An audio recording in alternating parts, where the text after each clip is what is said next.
નમસ્કાર દર્શક મિત્રો, લોકસત્તા જનસત્તા ન્યૂઝમાં આપનું સ્વાગત છે। સંસ્કારી નગરી વડોદરામાં હવે તસ્કરોને પોલીસનો કોઈ જ ભય રહ્યો ન હોય તેવું લાગી રહ્યું છે। રાતના સમયે સુરક્ષિત ગણાતા ભરચક વિસ્તારોમાં પણ હવે ચોરો બેફામ બન્યા છે।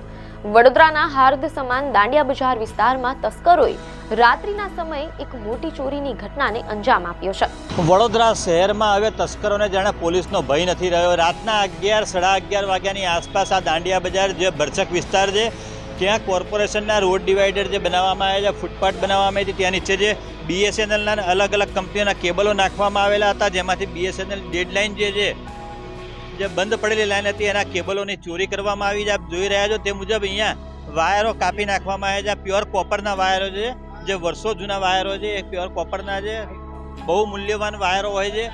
પરંતુ રાતના 11:30 વાગે ટેમ્પો લઈને આવું 10-12 માણસો આવીને આ રીતની જો ચોરી કરતા હોય તેમ છતાં કોર્પોરેશનને જાણ નથી થતી। કોર્પોરેશનના અધિકારીઓ એમ કહે છે કે અમે આવીને જોઈ ગયેલા, તે વખતે અહીંયા કોઈ હતું જ નહીં।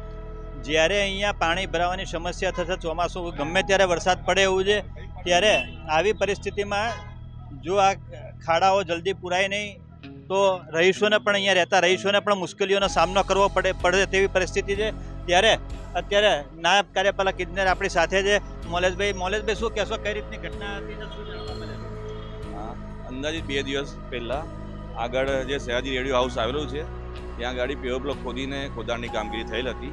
તેના અનુસંધાનમાં ચોમાસા દરમિયાન ખોદાણની પરમિશન આપતા ના હોય વડોદરા કોર્પોરેશનમાંથી, તેથી તે અંગે તપાસ કરતા તમામ એજન્સીઓને પૂછતા કોઈપણ એજન્સી દ્વારા કોઈપણ ખોદકામની કામગીરી ઇમરજન્સી કે જરૂરિયાત મુજબ કરવામાં આવેલ ન જણાવતા, જેથી અમને શંકા હતા ગઈકાલ રાત્રે આજુબાજુના રહીશો દ્વારા અમે વોચ રાખવા માટે જણાવેલું હતું।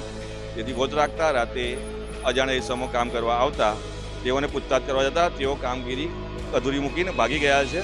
પણ સ્થળ પર તપાસ કરતાં BSNLના જે જૂના ટેર થયેલા કેબલો ચોરી કરવા માટે ઇસમો આવેલા હોય તેમ પ્રથમ દ્રષ્ટિએ જણાય છે, જે અંગે પોલીસને જાણ કરેલ છે અને BSNLના અધિકારી અમારી સાથે છે અને પોલીસ સ્થળ પર છે તે આગળની તપાસ હાથ ધરી રહી છે। હા, એવું કે આજુબાજુ રહીશોનું કેવું છે કે ટેમ્પો લઈને આવેલા, પરંતુ CCTVમાં તપાસ કરતાં હાલમાં નથી, પણ આજુબાજુની દુકાનો, બેંકો છે એના CCTV પોલીસ દ્વારા ચકાસણી કરવામાં આવશે। ત્યારબાદ જો ટેમ્પાની માહિતી મળે તો આગળની કાર્યવાહી ઝડપથી થઈ શકે છે પકડવા અંગેની। હા, કોર્પોરેશન CCTVના રેન્જમાં ફૂટપાથ જણાતો નથી, રોડ પરનું મુખ્ય જણાય છે, પણ લાઇટને કારણે ગાડીનો નંબર એમાં જણાઈ શકતો નથી। મારું ઉપર મકાન છે, બીજા માળે। લગભગ રાત્રે 11:15 વાગે મને ગાડીનો અવાજ આવ્યો, ટેમ્પોનો, 4 વ્હીલર, તો કયા લોકો આવ્યા છે, સાથે નાના છોકરાઓ, લેડીઝ, આ બધું પ્રહાર લઈને આવ્યા હતા। બધું કામ ચાલુ કર્યું એમને, શું કર્યું શું અહીંયા? એટલે બધું ખોલી નાખ્યું હતું। આ બધા પથ્થર કાઢતા હતા આ લોકો અંદરથી।